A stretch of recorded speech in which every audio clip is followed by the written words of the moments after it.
Hello students, how are you? I hope you all are fine.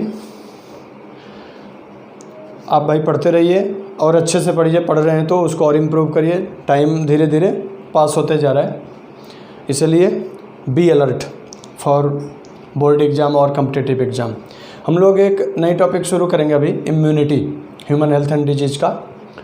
Immunity एक नया interested भी है आप सबके लिए, जो कि इसमें जानने को मिलेगा कि हम कैसे डिजीजेस से, हमारी बॉडी कैसे काम करती है, हमारी बॉडी कैसे डिजीजेस से फाइट करती है, वो सारी चीज़ें इसमें हम लोग पढ़ेंगे इम्यूनिटी में।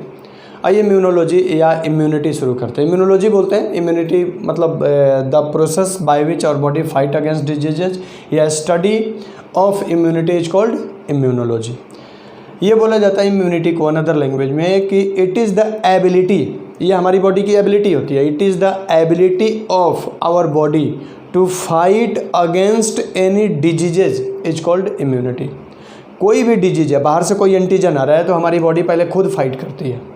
तो जब वो एबिलिटी जिससे हमारी बॉडी, वो एबिलिटी जो हमारी बॉडी फाइट करती है डिजीजेज जैसे, उसी को हम क्या बोलते हैं? इम्यूनिटी बोलते हैं। अनदर लैंग्वेज में हम इसी को क्या बोलते हैं? Disease resistance. डिजीज रेजिस्टेंस भी बोलते हैं इसी इम्यूनिटी को। अनदर लैंग्वेज में हम क्या बोलेंगे? डिजीज रेजिस्टेंस बोलते हैं।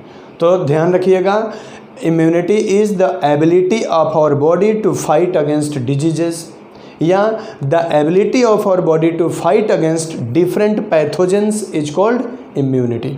इसकी स्टडी को इम्यूनोलॉजी बोलते हैं।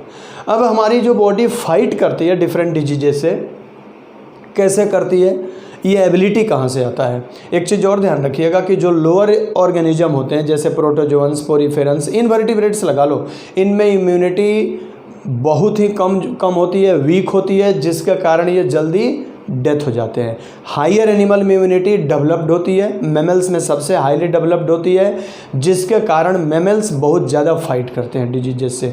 मैमल्स में भी देखोगे तो ध्यान रखना एक चीज़, सबसे हाईली इम्यूनिटी अगर एनिमल की बात करें तो हॉर्स की और डंकी की होती है। अदरवाइज क्वाड्रूपेड की तो लगभग सबसे ज़्यादा होती है। बर्ड्स की देख लो या और कैटल्स की देख लो, जो वो पानी पी लेते हैं, किसी सीवर लाइन का भी पानी पी लेंगे, उनको कुछ नहीं होगा। हम पी ले तो तुरंत निमोनिया, पता नहीं कौन कौन बीमारी हो जाए, पी भी नहीं सकते। हमारी इम्यूनिटी उतनी स्ट्रॉन्ग नहीं है।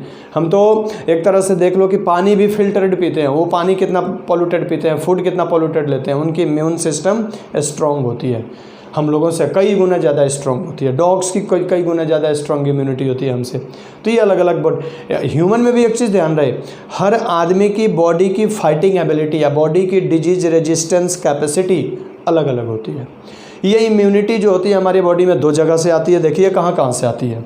एक इम्यूनिटी जो आती है वो हमारे बॉडी में इनबॉर्न होती है या जन्म से होती है, और दूसरी इम्यूनिटी जन्म के बाद होती है। Those immunity that appear since birth is called innate immunity। वो इम्यूनिटी जो कहाँ से आए हमारे बॉडी में? सिंस बर्थ, बर्थ से ही आए, उसको बोलते हैं हम innate immunity। ये कहाँ से आती है? Since, appear since birth, appear since birth। इसको हम क्या बोलेंगे? appear since birth. दूसरी जो जन्म के बाद अपीयर होती है, डेवलप होती है, दैट आर कॉल्ड एक्वायर्ड। इसको हम क्या बोलेंगे? Acquired immunity. पढ़े भी होंगे, दो कैरेक्टर होते हैं, इनहेरिटेड और एक्वायर्ड। तो एक तरह से ये क्या हो गया? इनहेरिटेड की तरह हो गया, जो हमारे में जन्म से अपीयर होती है, लेकिन इनहेरिटेड ना बोलें क्योंकि मदर से ये आती नहीं है, हमारे में डेवलप होता है, इसलिए इसके लिए अलग टर्म देते हैं इनेट। ये जन्म के बाद होती है। यहाँ लिख सकते हैं हम अपीयर से after birth, appear after birth. अब देखो होता क्या है, जो जन्म के बाद डेवलप होती है तो ये पर्टिकुलर एंटीजेंस के खिलाफ होती है। जैसे हमारे बॉडी में कोई बैक्टीरिया आया, उस बैक्टीरिया के खिलाफ बॉडी फाइट करेगा, तो वो सिर्फ जो इम्यूनिटी डेवलप हुई वो सिर्फ बैक्टीरिया के खिलाफ ही काम करेगी, वायरस के खिलाफ नहीं करेगी। जो वायरस के खिलाफ आया वो बैक्टीरिया के खिलाफ नहीं काम करेगा। तो जो जन्म के बाद डेवलप होती है ये पर्टिकुलर होती है या क्या होती है? स्पेसिफिक होती है। ये ये क्या होती है? स्पेसिफिक होती है। और जो जन्म से डेवलप होती है वो सबको रोकती है, बैक्टीरिया को भी रोकेगी, वायरस को भी रोकेगी, प्रोटोजोन्स को भी, हीट, कोल्ड, टेम्परेचर, हर चीज़ों से प्रोटेक्शन देती है। इसीलिए हम इसको क्या बोलते हैं? Non specific. ये किसी के खिलाफ पर्टिकुलर नहीं होती है, सबको रोकती है, इसलिए इसको हम क्या बोलते हैं? Non specific. अब क्या होता है नेक्स्ट में? जो इन्नेट इम्यूनिटी होती है ये एक प्रकार का बैरियर बनाती है। बैरियर यानी वो उससे रोकेगा, जैसे स्किन हो गया, म्यूकस की मेम्ब्रेन हो गई, फिजिकल बैरियर में आती है। फिजिकल, फिजियोलॉजिकल, सेलुलर और साइटोकाइन, 4 बैरियर डेवलप करती है। इसमें कोई बैरियर नहीं डेवलप होता है। इसमें एक स्पेशल सेल होती है हमारे बॉडी में, that is called soldiers of our body या WBC। वो एक प्रोटीनेशियस केमिकल बनाते हैं, that is called antibody. That chemical fight against diseases. वो केमिकल हमारे बॉडी के खिलाफ या डिजीज के खिलाफ फाइट करते हैं। तो इसमें क्या होगा? It develop barriers. ये क्या डेवलप करेंगे? बैरियर्स डेवलप करेंगे। अभी हम लोग इसके बाद बैरियर्स पढ़ेंगे, कौन कौन से बैरियर आते हैं। और इसमें क्या होगा देखो, it develop a specialized cell, bracket में लिख देते हैं B and T lymphocyte that produce a special proteinaceous chemical called antibody। तो इसमें कौन लड़ेगा? एंटीबॉडी फाइट करेगा। और इसमें फाइट कौन करेगा? बैरियर्स। फाइट ना करेगा, ये रोकेगा। हमने क्या किया कि हमारे घर के बाहर हमने 4 दीवारी लगा दी कि भाई घर के अंदर कोई कूदेगा नहीं, दौड़ेगा नहीं, भागेगा नहीं, ठीक। अब कोई उस 4 दीवारी को जंप करके आ जाए तो हम क्या करेंगे? अंदर लगा रखा है गार्ड को, उसको दे रखा है हाथ में गन, भाई कोई है उसको गोली मार देना। तो बैरियर क्या करेगा? रोकेगा। अब इसको कोई कूद करके अब छेद करके बैरियर तोड़ के घुस गया तो ये अंदर पड़ा रहेगा, ये सीधे गोली मारेगा उसको। यही दोनों मिलकर काम करते हैं। ये क्या करेगा? बाहर की बाउंड्री बनाएगा। ये क्या करेगा? बाउंड्री तोड़ के कोई अगर घुस गया तो उसको फिर फाइट करेगा, मारेगा, किल करेगा with the help of a chemical named antibody. ये एंटीबॉडी से मारेगा। इसमें क्या होता है कि एक बार जन्म से जब अगर ये आ गया तो ये थ्रू आउट द लाइफ हमारे बॉडी में रहता है। ध्यान रखिएगा, it appear throughout the life या it remains throughout the life. It remains throughout the life. यह पूरी लाइफ हमारे बॉडी में रहता है, ठीक है, थ्रू आउट द लाइफ। इसमें क्या होगा? It may be short lived और लॉन्ग लिव्ड। ये क्या होगा? It may be short lived और लॉन्ग लाइफ। या तो ये शॉर्ट लिव्ड होगा या इसकी लाइफ क्या होगी? लॉन्ग होगी। आपके पास अब क्या करेगा? हो सकता है पूछ दे write the difference between acquired and innate immunity. आप इसको लिख सकते हो। दूसरा ये पूछ सकता है right the characteristic feature of innate immunity, तो ये डायरेक्ट लिख दो। लेकिन characteristic feature of acquired immunity है वो एक्वायर्ड में मैं बताऊंगा इसमें क्या क्या होता है। एक तो स्पेसिफिसिटी होता है, डाइवर्सिफिकेशन होता है, प्रोडक्शन ऑफ, इसका कैरेक्टर बताएंगे। लेकिन अगर इनेट इम्यूनिटी का कैरेक्टर अगर पूछ दे तो ये कैरेक्टर एज इट इज आप लिख सकते हो। तो इसमें 2 तरह से क्वेश्चन बोर्ड में आ सकता है। एक तो पूछा जा सकता है आपसे कि differentiate between इनेट and acquired immunity, आप डिफ्रेंशिएट कर सकते हो। दूसरा आपसे क्या पूछ सकता है कि right the characteristics of innate immunity, तो उसको आप एक साइड का इनेट का लिख सकते हो। एक्वायर्ड का अगर पूछ रहा है कैरेक्टर तो एक्वायर्ड का कैरेक्टर मैं एक्वायर्ड में बताऊंगा। आइए देखते हैं एक एक करके। पहले हम डिस्कस करते हैं एक्वायर्ड इम्यूनिटी की कि एक्वायर्ड इम्यूनिटी है क्या एक्चुअल में। एक्वायर्ड इनेट इम्यूनिटी, इसको वीडियो पॉज करके चाहो तो लिख सकते हो, अदरवाइज़ ये मैं PDF फाइल बनाया उसमें भी लिख रखा है। वैसे ये डिफ्रेंसिएशन लिख लोगे तो बेटर रहेगा वीडियो पॉज करके। आइए बात करते हैं इनेट इम्यूनिटी की। इनेट इम्यूनिटी होता क्या है? अभी बताया ही कि भाई इन्नेट इम्यूनिटी जो होता है, याद रखना ये चारों, इट डेवलप आफ्टर बर्थ। दूसरा याद रखना it is non specific, that is protect all type of pathogens. तीसरा लिख देना it develop barriers that prevent entry of pathogens. चौथा लिख सकते हो कि इट इज़ नॉन स्पेसिफिक, और पांचवा ये लिख सकते हो कि इट मे बी या it remain through out the life. तो इन्नेट इम्यूनिटी को देखते हैं। अब इन्नेट इम्यूनिटी अभी हमने बताया कि इट डेवलप बैरियर्स, कौन कौन से बैरियर्स डेवलप करते हैं। इन्नेट इम्यूनिटी क्या करेगा, it develop barriers, it develop. अब इसमें कौन कौन से बैरियर्स डेवलप करते हैं वो बैरियर्स की बात करते हैं। बैरियर्स ऑफ इन्नेट इम्यूनिटी, कौन कौन से बैरियर्स हैं, बैरियर्स ऑफ इन्नेट इम्यूनिटी। अब देखो कौन कौन से बैरियर्स हैं। एक तो जो फर्स्ट बैरियर है, 4 बैरियर है, एक बार नाम सुन लो। फर्स्ट फिजिकल, फिजियोलॉजिकल, सेलुलर और साइटोकाइन, इन चारों बैरियर का डिस्कशन करेंगे इन्नेट इम्यूनिटी में हम। अब बात करते हैं पहले फिजिकल बैरियर की।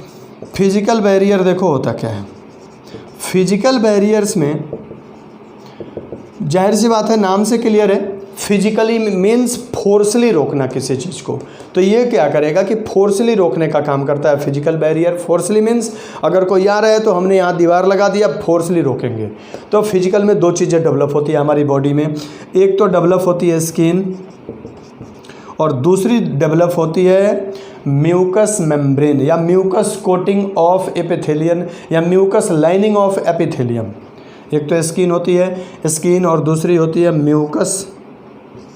अगर म्यूकस लाइनिंग ऑफ एपिथेलियम नहीं याद रहे तो आप सिर्फ म्यूकस लेयर लिख सकते हैं, म्यूकस कोट लिख सकते हैं, म्यूकस लेयर लिख सकते हैं या म्यूकस कोट लिख सकते हैं, या mucus lining of, mucus lining of epithelium लिख सकते हैं। ठीक है, म्यूकस लाइनिंग ऑफ एपिथेलियम लिख सकते हैं। अब स्किन देखो क्या करेगा। स्किन जो होती है ये इसके ऊपर के लेयर को बोलते हैं स्ट्रेटम कॉर्नुअम। ये स्ट्रेटम कॉर्नुअम जो होता है ये हमारे बॉडी में किसको किसको रोकेगा, protect from bacteria, protect from bacteria, bacteria को रोकेगा, वायरस को रोकेगा। फंजाई को कम रोकता है, लेकिन फंजाई को अगर जो ड्राई बॉडी सरफेस है उसको रोकेगा। जहाँ मॉइस्ट है स्किन वहाँ पे फंगल डिजीज़ नहीं रोकेगा, वहाँ तो फंगल डिजीज़ होना ही होना है। अदरवाइज माइकोप्लाज्मा, प्रोटोजोआ, जितने पैथोजेंस हैं पहले स्किन पे अगर यहाँ आया तो डायरेक्ट पेनिट्रेट नहीं कर सकता है, इतनी तो एबिलिटी है इसमें। दूसरा म्यूकस लाइनिंग। अब म्यूकस लाइनिंग देखो क्या करता है, पढ़े होगे हमारी जो गैस्ट्रो इंटेस्टाइनल ट्रैक्ट होती है पूरी की पूरी, कौन सी होती है, gastro intestinal tract, gastro intestinal tract, यानी कि माउथ से लेकर के एनस तक पड़े हो गए। माउथ में भी म्यूकस की कोट होती है, ओइसोफेगस में होता है, स्टमक में होता है, इंटेस्टाइन में होता है। ये म्यूकस की कोट होती है जो हमारे बॉडी में मतलब बॉडी सेल्स को प्रोटेक्ट करती है, किससे, HCl से या गैस्ट्रिक जूस से या फॉरेन बॉडीज से। इसके अलावा होता है रेस्पिरेटरी ट्रैक्ट, रेस्पिरेटरी ट्रैक्ट, हमारी जो नेसल चैम्बर हो गई, सीलिया होती है, उसमें भी म्यूकस की कोट होती है।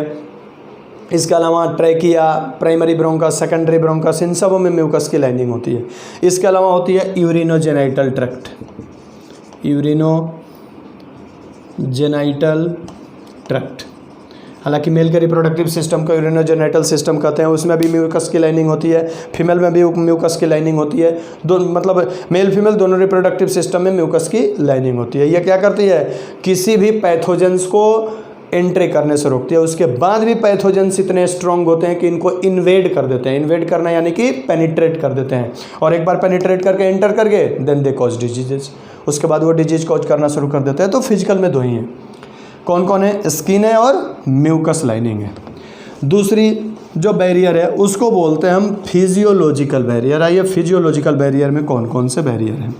नाम से क्लियर है, ये फिजियोलॉजी हमारी बॉडी की। अब बॉडी की फिजियोलॉजी क्या क्या बनाएगी ये देखते हैं। तो जो हमारी बॉडी की फिजियोलॉजी होती है ये क्या क्या बनाती है। एक तो बनाती है फिजियोलॉजिकल बैरियर में, फिजियोलॉजिकल बैरियर्स। अब इसमें देखो क्या क्या बनता है। शुरुआत करते हैं माउथ से, ठीक है। चूँकि एंट्री ध्यान रहे हमारे बॉडी में ओपनिंग अगर देखा जाए तो नाक हो गया, माउथ हो गया, ईयर हो गया, ठीक है। आइज भी हो गए, इवन टीयर्स होते हैं आइज में, वो भी फिजियोलॉजिकल में आता है। इसके अलावा जेनाइटल ट्रैक्ट हो गए, यही ओपनिंग है, बाकी से कहीं पैथोजन की एंट्री नहीं होगी। अगर होगी तो वो कट से, इंजरी से, या क्या कहते हैं उसको, निडल से होगी। अदरवाइज जो डायरेक्ट एंट्री होती है बिना कट, इंजरी और निडल, वो यही है माउथ। तो माउथ से शुरू करते हैं। माउथ में क्या होता है, saliva, saliva of mouth. As you know पढ़े हो गए +1 में कि जो सेलाइवा होता है उसका केमिकल कंपोजिशन पढ़े हो गए सेलाइवा का, कि सेलाइवा में म्यूकस होता है जो लुब्रिकेंसी देता है। दूसरा पढ़े हो गए म्यूकस के साथ इसमें लाइसोजाइम होता है। लाइसोजाइम क्या करता है, एंटी बैक्टीरियल सब्सटेंस होता है जो बैक्टीरिया को किल करता है। तो माउथ में क्या होगा, सेलाइवा में लाइसोजाइम कह सकते हो यहाँ, saliva contain lysozyme that are anti bacterial. ये क्या होता है, एंटी बैक्टीरियल होता है। अब ये लाइसोजाइम कहाँ कहाँ होता है, ये लाइसोजाइम हमारे टीयर में होगा, हमारे म्यूकस मेम्ब्रेन या क्या कहते हैं जो म्यूकस लाइनिंग नाक की होती है, अंदर नेसल चैम्बर की होती है, उसमें होता है ये लाइसोजाइम।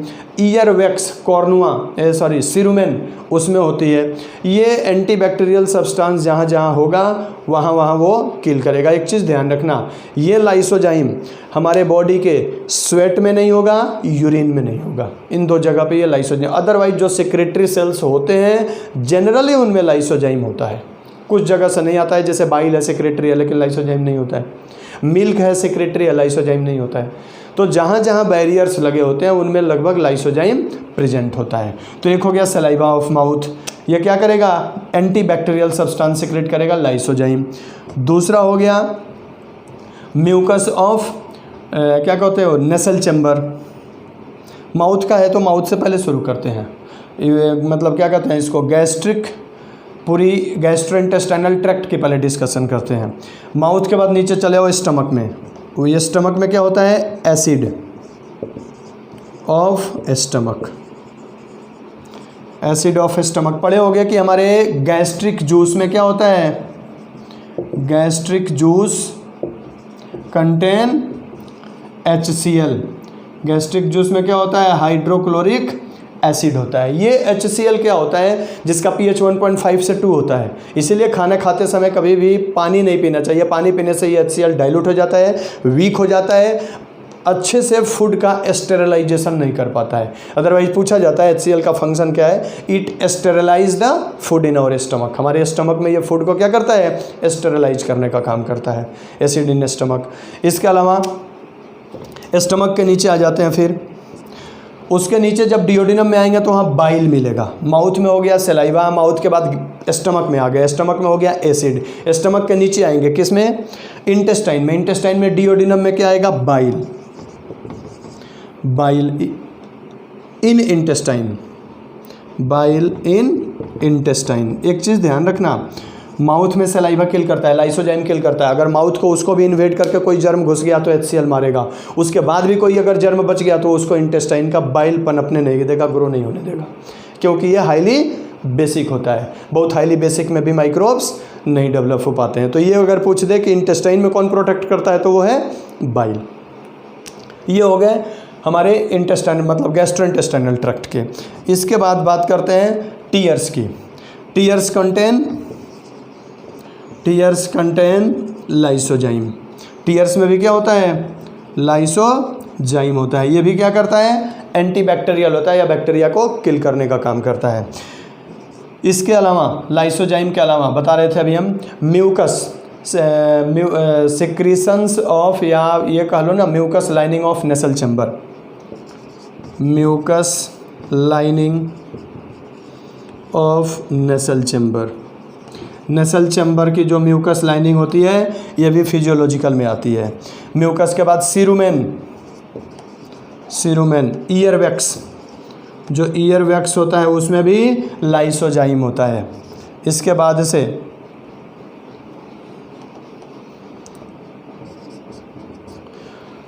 जेनेटल ट्रैक्ट में आ जाओ, वेजाइनल सेक्रेशंस में भी ये होते हैं लाइसोजाइम, ठीक है। इसके अलावा वेजाइनल सेक्रेशन के अलावा हो गए सीबम या सीबम या ये कह लो स्वेट। अब देखो इसमें क्या होता है, स्वेट में जो होता है, स्वेट में वो एक प्रकार का सॉल्ट होता है दैट इज कॉल्ड NaCl।